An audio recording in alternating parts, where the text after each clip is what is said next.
Thanks very much, and thank you to Arti, who I should say, she says I was her PhD mentor. This is many years ago. So,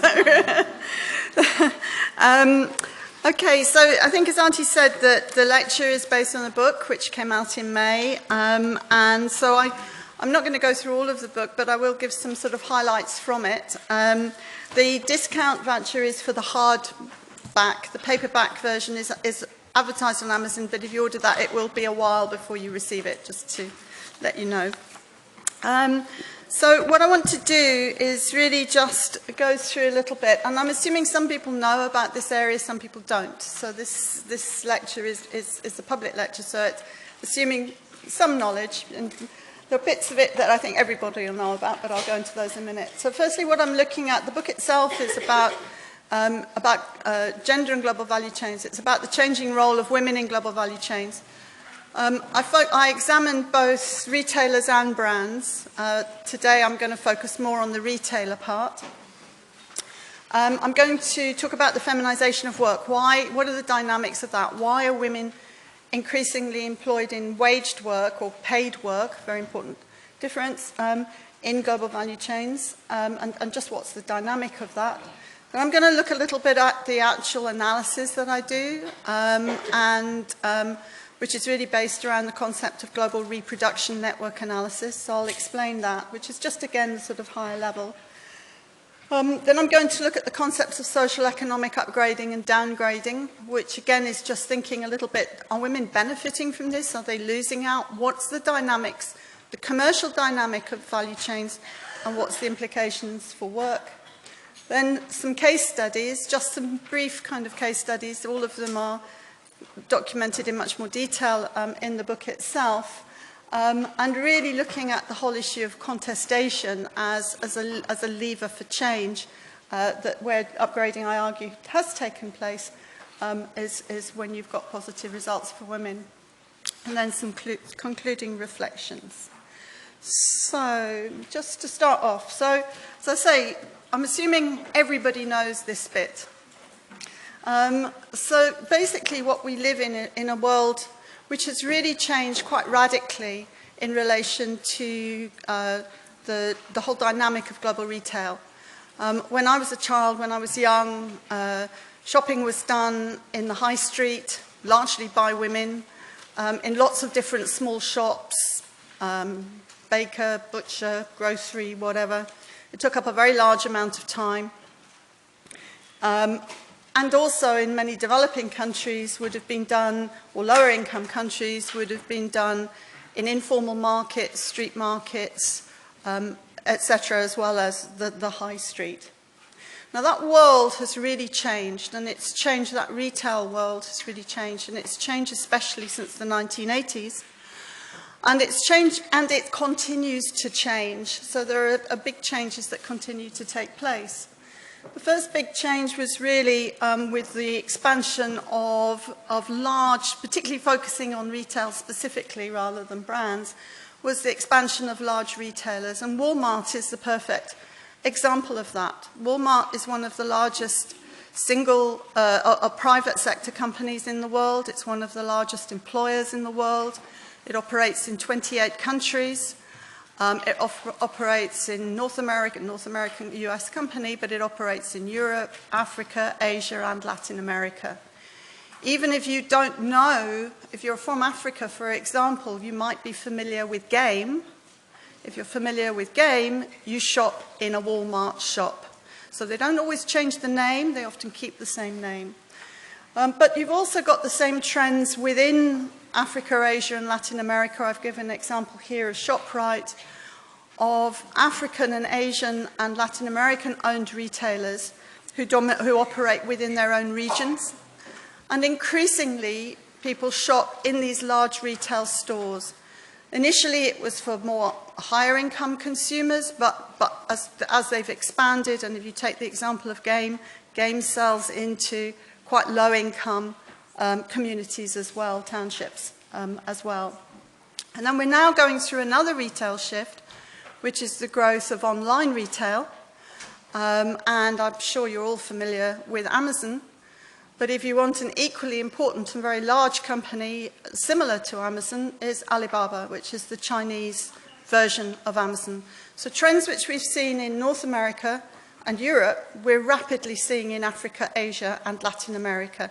It varies by country, but the trends are similar between all of them. Now, before I leave the world of retail, I think there are just a few things very, very important, and particularly this book, because of when the research was undertaken, was more focused on the bricks and mortar retailers, the ones in the middle, the companies such as Walmart, Tesco, ShopRite, and many others. A few things about these large retailers. Firstly, they do not operate through traditional free market systems. Walmart doesn't pop out into the wholesale markets on a weekly basis to see if there's goods available that they could put on their shelves for you to buy next week. What they do is they pre-program and coordinate highly integrated supply chains or value chains. And these value chains are coordinated right down often to the inputs that go in, the ingredients or that go into the products that you buy. And they monitor those. And that pre-programming will take place 9 months, a year in advance. If you think that they don't just monitor what they sell you, they monitor you. They know you better than you know yourself. They monitor everything you buy, especially if you buy online. They track you, they know what your habits are, they've already worked out, they've profiled you, they've worked out what kind of household you're living in, the size of the household. They've already worked out the colour of your bathroom, depending on what kind of toilet paper you buy. They've worked out what income group you're in. So if you think you are in any way anonymous, they know you extremely well. And of course, the online retailers especially, because they've got much more direct access, directly and indirectly, to many of your other activities, if you like, online activities. The other thing I think very, very important with retailers, and again focusing on the middle, but same across all of them, in a more free market retail environment, what you bought as a consumer, the retailer bought from a wholesaler, there would be very little knowledge of where that product came from. The modern retailer knows exactly where that product comes from. They satellite track products from production right the way through to the retail store on a just-in-time basis. 24/7 you can go into a supermarket and all the shelves should be filled. But they don't just simply sell cheap, even those that go to the lower income groups. What they focus on is they focus on the consumer. What they provide are a massive range of goods, but on price points. They've already worked out which income group you're in. So they've targeted you for specific price points, so competitive prices, where cost matters, on a just-in-time basis. So there's this constant flow through of products which they're monitoring and they're selling to you and keeping that flow going. But also very important, quality also matters. Large retailers do not want their customers to experience serious quality problems.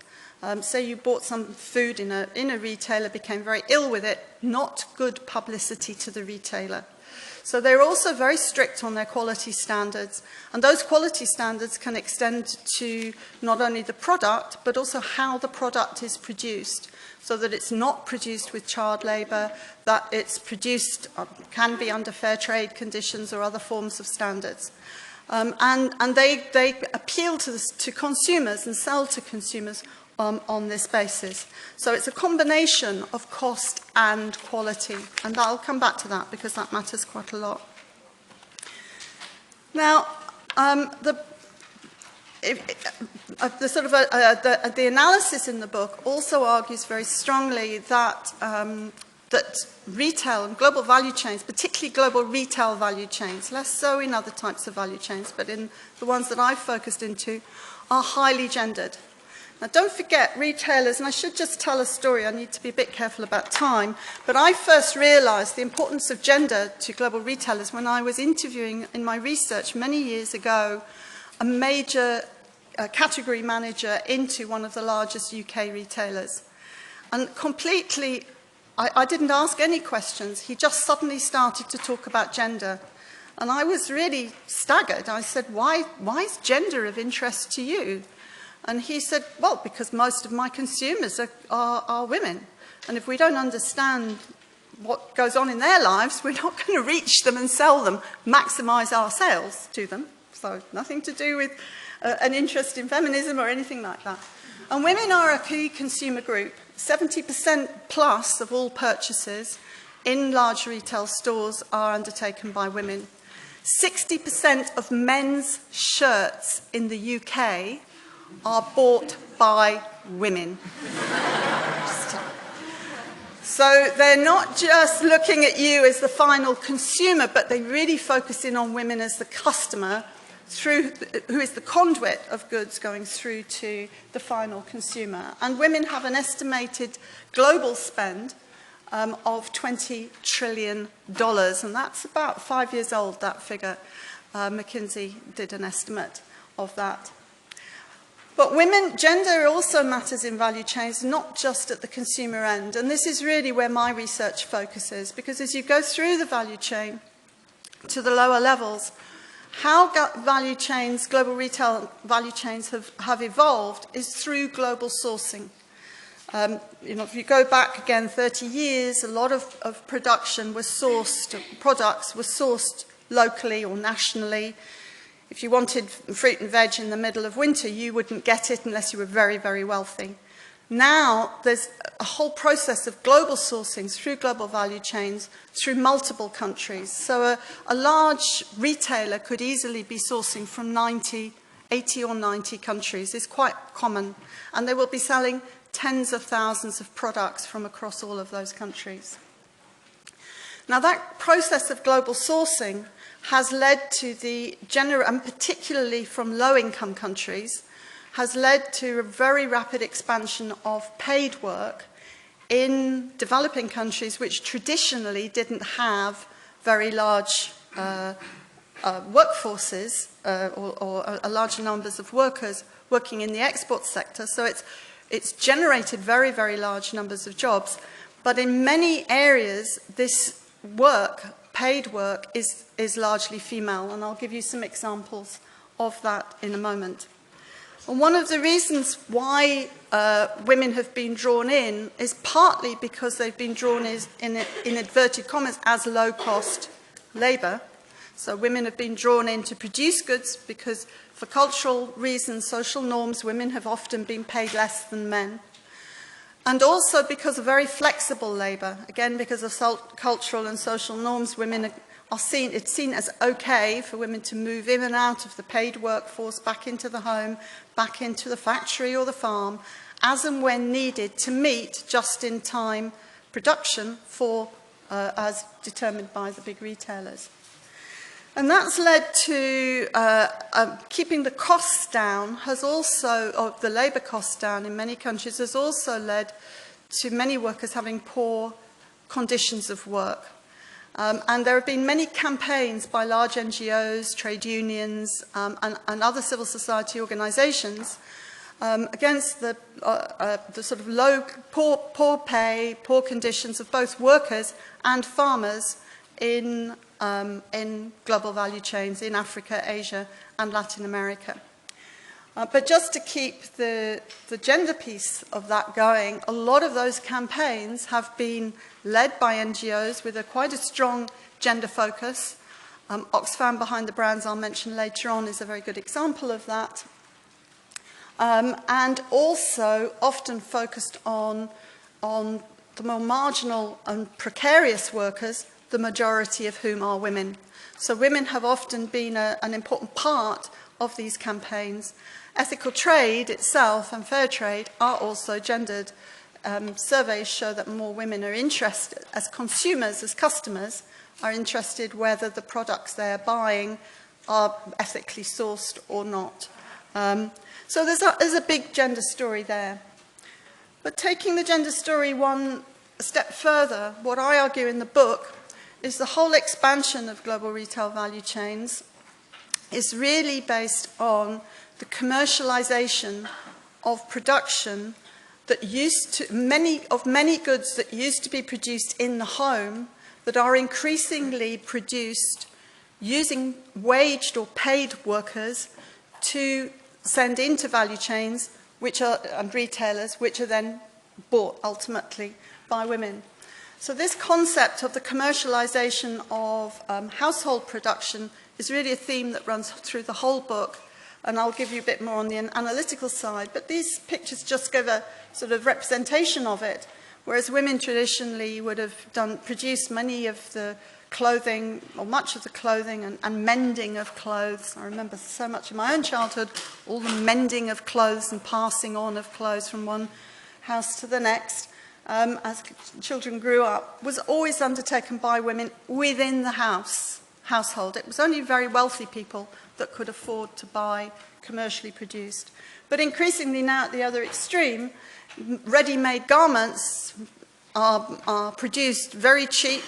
You've probably all been out looking in Manchester city centre for your £10 pair of jeans, your £2 t-shirt, etc., in very, very large factories, mainly in Asia, but also in Africa and Latin America, which are primarily female workers. And equally with food, a lot of food traditionally has been produced in smallholder households across the globe, but increasingly that production is being commercialized, and women have been brought into the commercial production so that they're involved not only as the farm workers, but also in the packing and all that pretty packing that goes on when you go to your supermarket to buy food. So just to give a little bit of sorry, wrong way. Just to give just a few figures, just so you can see this process of the feminization of work along the value chain. So this is just some examples. So in China, it's estimated that there are approximately 5 million workers in garments, and approximately 80% of those are female. Bangladesh garments, I always think Bangladesh is a very important example because traditionally Bangladesh is a country where culturally women should stay at home, stay within the household and in their local communities. Yet garments have become the major export sector in Bangladesh, have drawn millions of women, 3.5 or more workers, into production of garments. The economy largely depends on that production, or export production. 55 to 70%, it's actually changing, but 55 to 70% of those workers are women. So that's an example of a country, but also very much so in fresh produce and in cocoa and other traditional commodities. So if you take West African cocoa, for example, I notice Kwame's here, 1.5 million smallholders produce the cocoa from Africa. 70% of all cocoa sourced for chocolate comes from West Africa, 1.5 or more. If you look at the farmers, this is very important, the farmers are the recognised landowners, 25% of those are male, but when we've really gone down and done the research as to who's doing the work, hence I differentiate between work and employment, 45% of the work is actually done largely by women in terms of producing the cocoa that you eat. So just to give some very aggregate figure, getting the data on this in aggregate level is very difficult. The OECD, or one estimate using OECD and middle income data, estimates that there are 453 million workers in global value chains, 42% of those are female, but that excludes, with the exception of China, all of the countries you see above, because that is the OECD and BRIC countries. So a lot of the production of the jobs are not showing up in the figures, and also a lot of these jobs or this work doesn't even show up in the national statistics because it's informal work or it's smallholder production and it just doesn't show up at all in the official figures. So we don't know exactly how many there are. So what you can see, therefore, is we've got this rapidly changing kind of global retail environment. Women play a key role, not only in the sourcing countries as consumers and as workers in the sourcing countries, but increasingly as consumers in the sourcing countries. So women in China, women in Africa, women in Latin America and Asia themselves, they work often in global value chains, but they also go and buy products that are sold through retailers in those same value chains. So to think a little bit about the analysis of this, so that's a sort of more kind of description of the environment. So what I really focus on is global value chain, the analysis of global value chains and global production networks. And you're all at Manchester. If you're at Manchester, one way or another, you're going to get a lot about global value chains and global production networks, because Manchester University, there are a large number of academics who work in this space and have done research in this space. And the whole concept of global production networks was developed initially at Manchester, involving a number of academics led by Peter Dickin, called the Manchester School. I combine that with different approaches, but probably the most important from my perspective is to combine that with feminist political economy, because what global value chain and production networks looks at all these commercial dynamics, sometimes looks at the world of paid work, but very rarely looks at the interaction between this commercial sphere and the sphere of social reproduction, which is really, for me, a core part of that interaction, that the way in which the growth of commercial retailers has really been based on monitoring households, engaging with them, working out what their needs are, working what the trends are, and producing the same goods commercially. So effectively what I'm arguing is that there's this interaction and changing interaction between sort of this productive sphere and the sphere of social reproduction, and it's really feminist political economy that has, for a long time, the work of Diane Elson and many others. Diane Elson, Professor Elson, used to be based at Manchester. Work that's gone on at Manchester and many other universities really looks at this interaction between production and social reproduction, and also between work which is both paid and unpaid, and I will come back to that later. So just to sort of very simplified form, how I've tried to join those different analytical approaches. They're not approaches that always talk to each other very clearly. If you look up, this is really simplified, but if you look at the top, the very top, the whole analysis of a value chain is that it's, and global value chain analysis focuses on the way in which you have increased linkages between the inputs, production, distribution and retail through to the final customer. And a lot of global value chain analysis examines the governance of that chain, the way in which large retailers operate standards, coordinate and operate standards which affect the sourcing end, but also do that largely because of the reputational risk that they face at the consumer end, because anything goes wrong at the sourcing end can be traced right the way back. And what I therefore do is to link that, and here I really draw on global production network analysis more, is the way in which each segment of that value chain is embedded in local labour markets. And those local labour markets could be in the same country, but are often in different countries. And those local labour markets will have different social norms, different supply and demand labour market pressures, etc.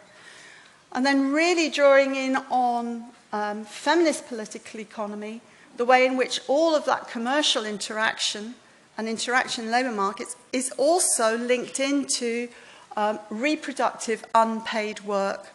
There is no longer, I would argue, and many others, feminist economists argue, there is no, and probably never has been, but there is certainly no longer a kind of clear divide between paid work and reproductive work.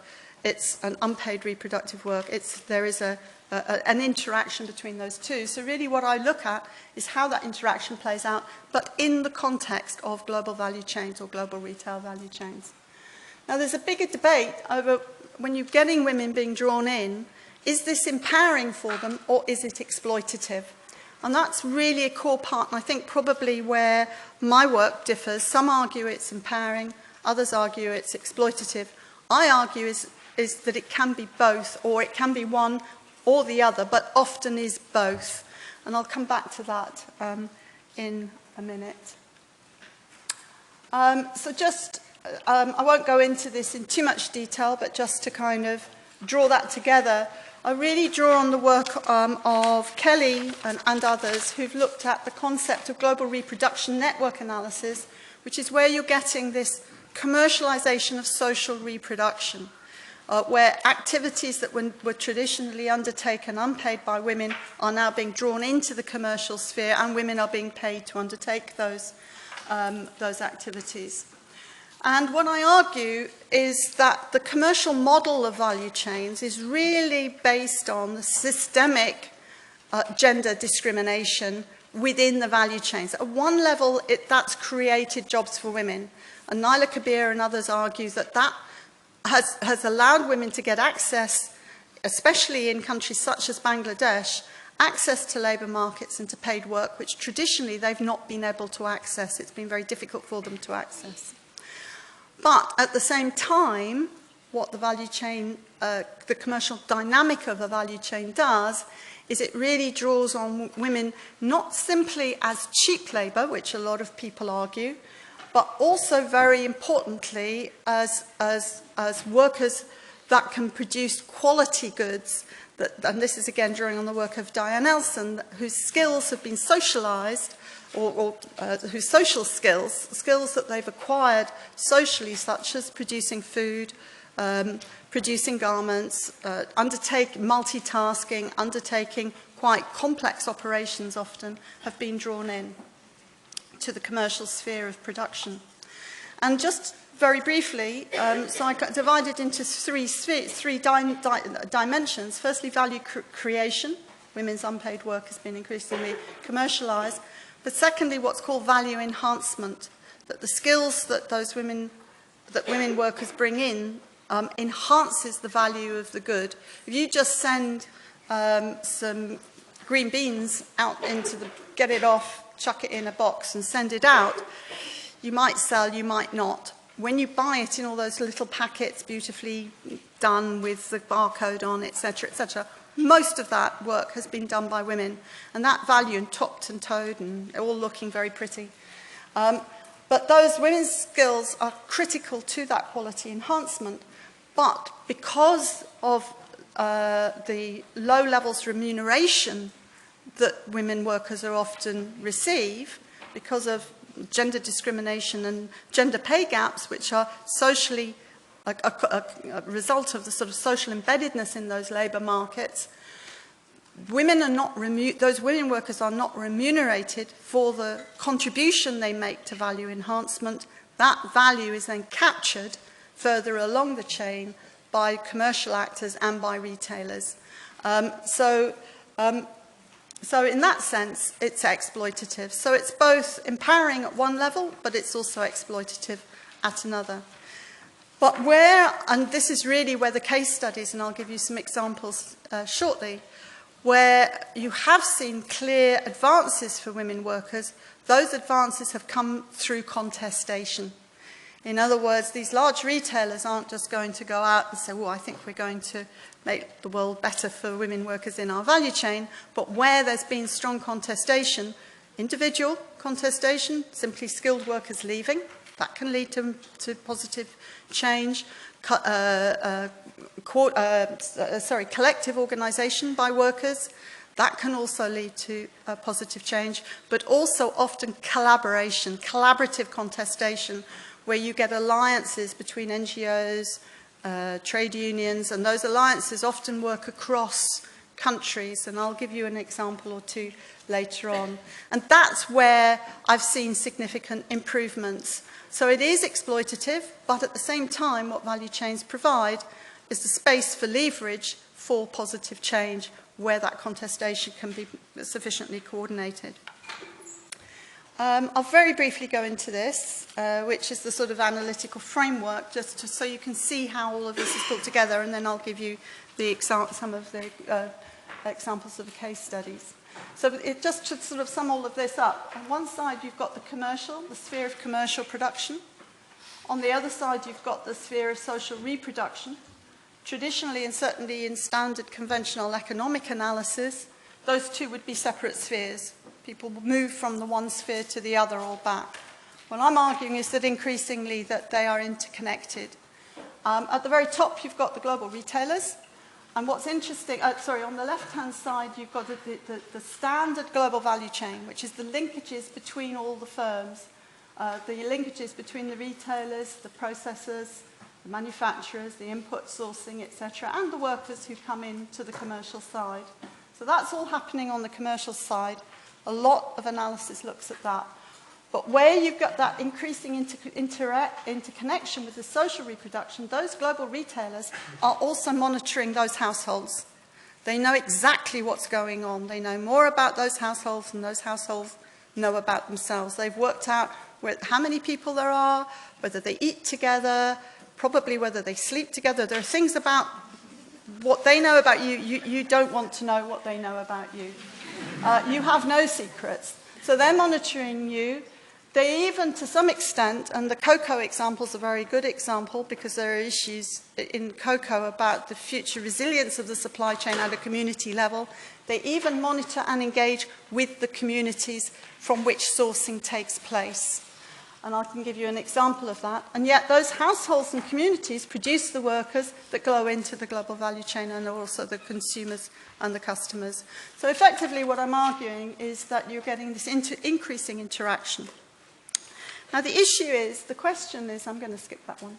The question is it empowering or is it exploitative? So essentially what I argue is that it's a combination of both, but we now need to break down a bit more how that combination works and how it plays out in very different countries, different sectors, different products. And I use the concept of economic and social upgrading and downgrading. And then again, very briefly, I'll start with the upgrading, or I'll put it this way, haven't I? Downgrading, let's start with that. So economic downgrading is when you're moving from higher value activities to lower value activities. Economic upgrading is the reverse of that. I won't go into the details, but there are different types of upgrading strategies you can use if you're a firm. And often economic upgrading requires more skilled workers. So if you've got a firm or a supplier that's moving to higher value activities, they might have introduced new processes or changed the way they operate. They also require higher skilled workers. So that would be or the reverse if they're moving down to lower skilled production. Alongside that, you get social upgrading and downgrading. And that's looked at in terms of measurable standards. So that, from the labour perspective, is things that you can monitor. So a lot of suppliers are now audited. So you can easily monitor and measure what the wages are, what the hours are, what the conditions are, what the contracts are. Those are easily measured. But there are, or should be. But there are also whole areas such as of enabling rights, such as whether those workers have faced discrimination, whether they have freedom of association, feel free to join trade unions. But also a very important aspect of social upgrading and downgrading is whether or not engagement with the value chain leads to greater gender equality and empowerment for women workers in those value chains. Now again, a lot of the research that we've done here at Manchester, over a large number, involving large numbers of researchers, not just at Manchester, effectively what that research has shown is that economic upgrading can, but does not necessarily lead to social upgrading. So you can get firms that move up to higher value activities that can lead to improvements for workers, but it won't necessarily. So the question then is when and under what conditions, and particularly when does that lead to more gender equality and empowerment for women. Just to put it in a more simplified form, Downgrading is really lower value activities, low price, high volume. In economic downgrading, you tend to get the sort of search for, it's what I call the low end, the low road. You search for cheap labour. In garment production, there's a lot of research that shows the sort of burn and churn. You bring workers in, turn them over, get rid of them, more will come in. You can do that easily at the low end of the production. So women's skills are disposable, very high labour turnover, very exploitative conditions, poverty wages quite normal, lack of organisation. Workers find it difficult. As soon as any worker goes and joins a trade union, they'll lose their job and they get blacklisted. And very, very strong levels, high levels of gender inequality. So that's the sort of one end of the spectrum, if you like, of the downgrading spectrum. But as I said, and that's where all the basic driver then of the sort of very cheap, low-end products that you buy. But quality also matters. To get quality, you also need at least some degree of upgrading going on. And that involves moving to higher value activities. At the other end of the spectrum, and in reality it's a sort of spectrum which involves a combination of the two, a higher quality niche, you get innovation, lean production, higher productivity, tangible and intangible skills, not just the skills leading to faster production, but also faster quality production, so the goods look good, etc. And there you're much more likely to find decent work, well paid, possibly a living wage, not always, possibly freedom of association, and potentially more gender equality. So what I then do, and I'm just sort of mindful of time so that you can engage. So just to give examples, what effectively the case studies, so using that as a sort of framework, I then analyse a whole series of different case studies, different countries, different products, where I've done or been involved with research on the ground over many, many years, going back.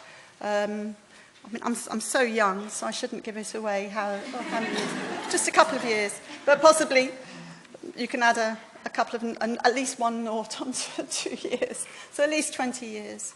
So really what I've argued is that in most of the value chains I've looked at, you've had these downgrading pressures, but you've also got upgrading pressures. And don't forget, the basic analysis is that where the upgrading takes place is particularly through contestation. So I'm going to give you some examples of where you've seen both the downgrading pressures and the upgrading pressures. And I think the cocoa example is a very good example. Structural adjustment in the 1980s led to dismantling of a lot of the export boards in the cocoa producing countries. Smallholder farmers, you saw the figures earlier, 1.95 million smallholder farmers in West Africa were largely exposed to these very open now free markets, with some exceptions. Ghana was some exceptions in Ghana, but broadly exposed to the market. Cocoa prices declined. The growth of very large chocolate confectionery manufacturers and brands.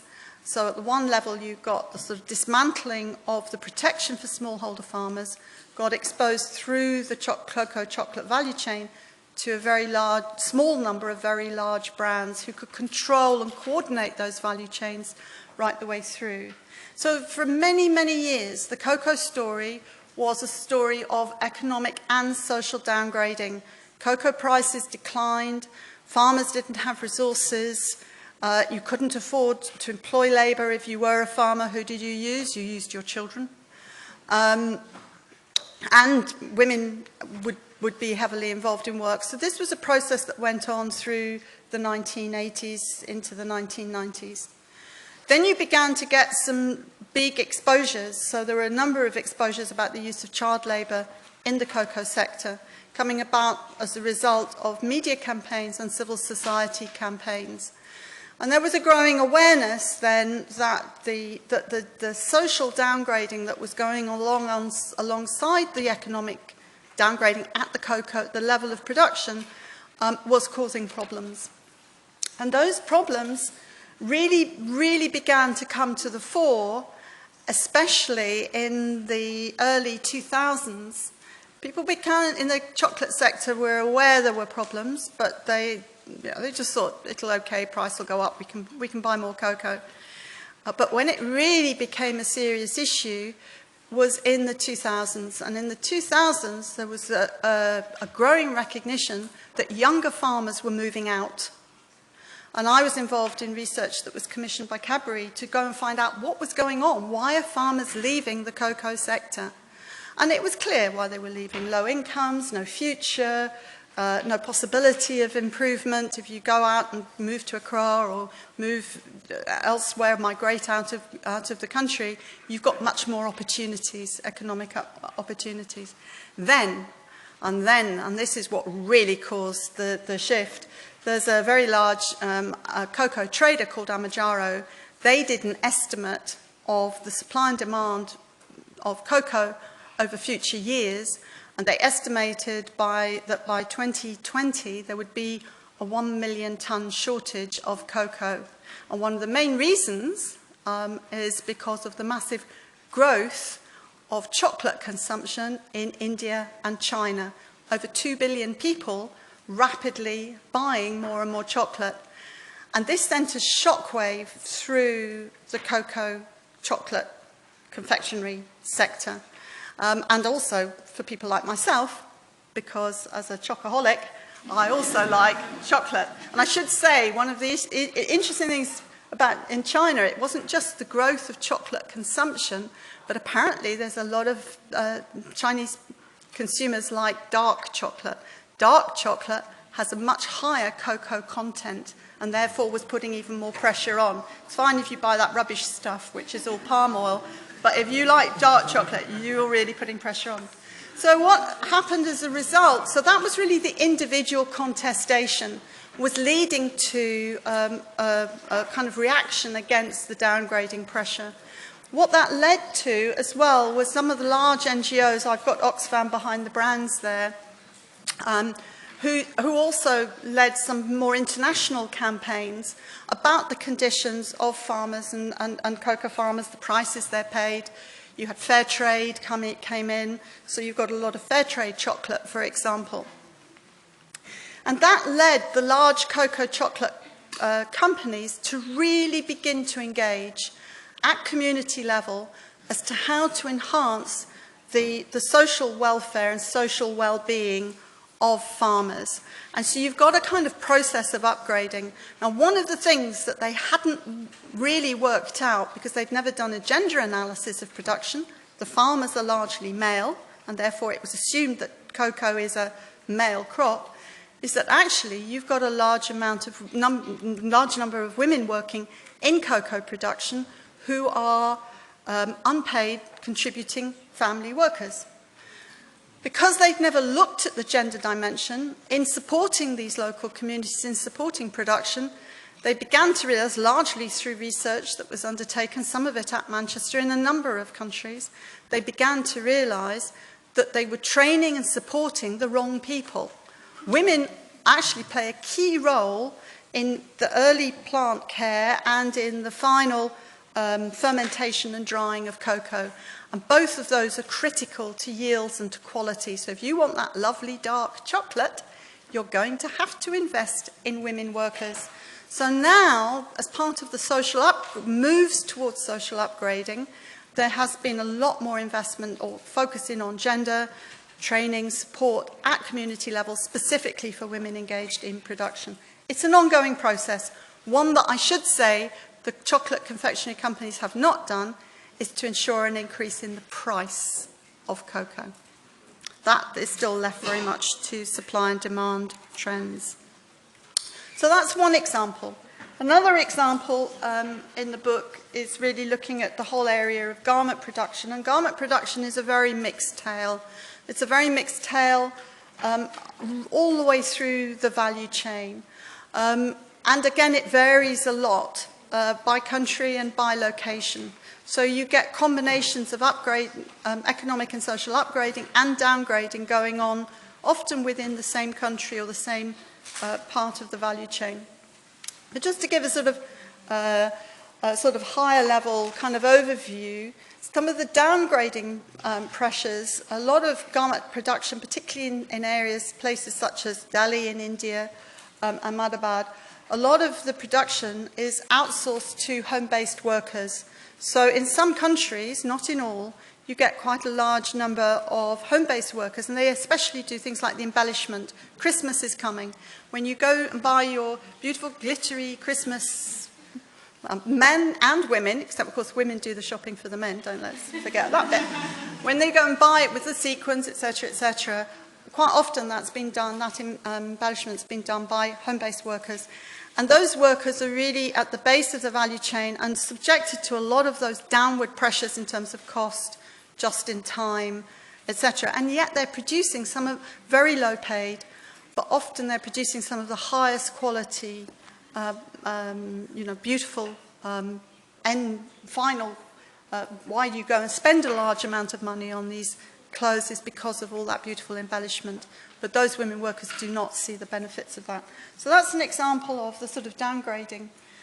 Very different context. You've also got, in some contexts, particularly larger suppliers who have really upgraded in the value chain, who have introduced innovation, who have improved the working conditions for workers, who are using more in factories, often in quite large-scale factories. I've got a picture there, which is that particular picture comes from Vietnam, but also in Indonesia where I've seen it, where you get quite significant upgrading of women workers in order to enhance productivity. In some factories, very much not all, in some factories where upgrading has gone on, those women workers are organised in trade unions. They've got who've negotiated rights for those workers, and in some cases also, again, kind of focusing on the gender issues. But, and a very, very big but, in between those two ends of the value chain, you also have, especially in garments, a lot of really low-end production for sort of rapid turnover of cheap clothes, etc. And many workers millions of workers in the garment industry, 60 million workers across the world are in the garment industry. A significant proportion of those women experience very, very poor conditions, high levels of exploitation, long hours, poor pay, lack of health and safety. And an extreme example, of course, was the collapse of the Rana Plaza factory in Bangladesh, which killed over 1,000 workers. And that picture there is a picture of demonstrations in Bangladesh involving large numbers of women workers contesting the types of conditions that they experience. So really where you've seen change is often where you've got those processes of contestation taking place at all levels of the value chain, right the way through from the home-based workers through to the high end. Where you've got contestation, I've seen positive examples of improvement. But the downward pressures on costs are always there. And just quickly, at the top end, one area where I have seen very specific, and this is very much a niche area, and I think it's really important to emphasise that, but Kenyan flowers is my example of where you've got really strong pressures for upgrading. Kenyan flowers, a lot of campaigns in the 2000s, because women workers were producing flowers. They were largely temporary workers. They weren't on permanent contracts. 70% of flowers were produced by women and more. In the flower sector, where you had a large number of male supervisors who were responsible for those women workers, temporary women workers, and there were all sorts of issues in terms of pay, health, but also especially sexual harassment. So essentially what was happening was that male supervisors would say, you'll have a job next week if ... And if you declined or said no, you didn't have a job next week. And if you complained, you definitely didn't have a job next week. So there were multiple problems. Big campaigns launched, media campaigns. Again, Manchester, big history in terms of workers' rights. A core part of those campaigns was Women Working Worldwide, which is an NGO which is based in Manchester. And they were part of a campaign to enhance rights. And that led to some of the supermarkets going to Kenya and really engaging with the supply. What they targeted were the supermarkets. And so there were big sort of media campaigns here in the UK. And these campaigns were linked with organisations in Kenya, particularly Kenya Human Rights, and other civil society and trade union in Kenya. But by putting the pressure on the supermarkets here, the retailers then went to the growers and said, what's going on? You've got to improve conditions. Those campaigns led, and not with all Kenyan flour producers, but certainly with the more progressive that were selling into these large retailers, led to the conversion of those contracts from temporary to permanent. Once women workers became permanent workers, then they weren't subjected to the same kinds of pressures from male supervisors. It also meant that there was much more investment in them as workers. They could get promotion, etc. And increasingly, women themselves became supervisors. So two flour farms where I've done a lot of my own research, you've had a shift from a majority male supervisors overseeing women workers to a majority female supervisors overseeing women workers. And also, very importantly, if there were problems, and problems exist everywhere, those workers also had channels where they could make complaints, and those complaints were addressed. So you've seen significant improvements, but you've also, very importantly, seen social upgrading, better pay, better conditions. And one of the reasons was because you got a switch from stems to bouquets. Those bouquets are highly skilled work. They are done in Kenya. Those bouquets are produced in Kenya. Now, you don't want to just train workers to do those bouquets and then send them out next week and bring the next lot in and, churn over and start again. And because of that investment in skills, you also got improvements in wages and conditions in order to attract and retain the more skilled workers. But I should add, and I said the same with cocoa, that despite all of the improvements, the real wages of Kenyan flour workers are still way below a living wage. And so you've got many advantages that they didn't have before, but you've still got this issue of the inequality of pay, if you like. That enhancement, value capture is still really an important dynamic. I should have said earlier, because I know they're in the audience, is when I was looking at home-based work, there's again, contestation involves organisation. Manchester's at the heart of all of this. So there's an organisation called WeGo, Women in the Informal Economy, Globalising and Organising. And they are based in Manchester, and they are part of a very large network, international network, which organises home-based workers, many of whom, not all, but many of whom are in value chains. So Manchester's a really important place for a lot of this kind of research to go on, and it's an important place for a lot of the kind of campaigns, etc., which are leading to the improvements that women workers do see. So just to sum up, capturing the gains. You've got women increasingly employed in global value chains. Are they capturing the gains or not? Is it empowering? Is it exploitative? What I really argue is that gender inequality is systemic in global value chains. I didn't have the time to go into that in more detail because I wanted to look at some of the case studies.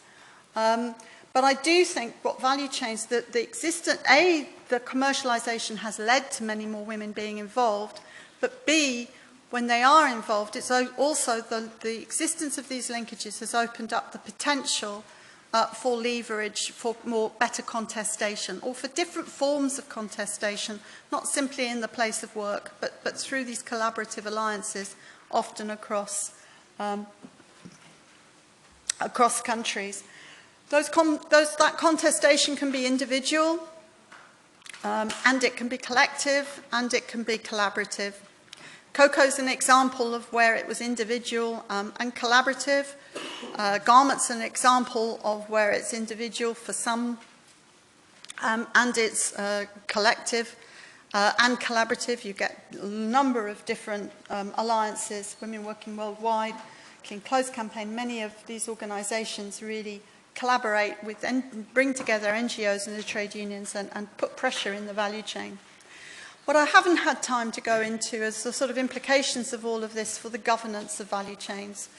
The big retailers, and I did mention it at the beginning, so it's not that it's not important, there's a whole section in the book on governance. But if you think about it, what I said earlier on is that these large retailers govern the value chain. They coordinate, they control what goes on end to end. They write the way down to how that cocoa is grown on at community level and who's involved and how those cocoa producers should be, how their social welfare should be improved in order to ensure that you can buy your chocolate at a reasonable price in their shops. I mean, they're not doing it for altruistic reasons, they're doing it because of their need to ensure the resilience of the value chain.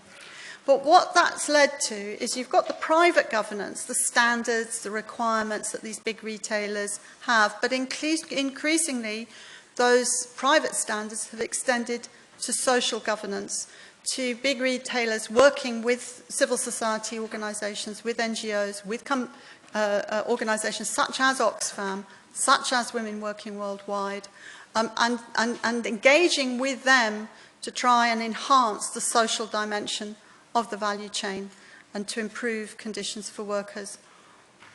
Where you've, up until recently, not seen is very much public governance, the role of governments. Governments on the whole have tended to stay out of value chains, but that is beginning to change. It's beginning to change for a number of reasons, and again, I haven't gone into it, but also there is increasing pressure on governments to protect workers' rights in these value chains. But also because the campaigns of workers themselves are now beginning to target governments. So, and again, I haven't had time to go in, but that demonstration down there, which was specifically on in relation to, as a result of Rana Plaza in Bangladesh, but a lot of the demands were made onto government to improve the safety and conditions. And what you haven't got a picture of there is a lot of the organisation of workers, particularly in Asia, but also in Africa, is targeting governments to provide minimum wages, which are living wages, or minimum incomes, which are living incomes, for farmers and for workers. And so therefore there's a sort of increasing move now to bring government in. So just to sort of sum it all up, therefore, and I think in all my case studies I show examples that are different places on that continuum between economic and social upgrading and economic and social downgrading. I do think, and there's a lot of debate now on the future of work in these, and particularly as you get more and more innovation, are we going to get a defeminisation? Are we going to go back to an old model where women stayed at home and men went out to work? I don't think so. Personally, I think that that whole interaction between the commercial and the social dimensions has changed the nature of work. Women are definitely disadvantaged relative to men, but also they bring all sorts of skills and abilities to organise in different ways, which traditionally men have not been used to. So I think the gender dimension is going to play out in complex ways in different countries, but at the end of the day, whether it's empowering or exploitative will depend on that issue of contestation and the extent to which you can get that kind of collaboration across countries in order to really drive improvements. So I'll stop there.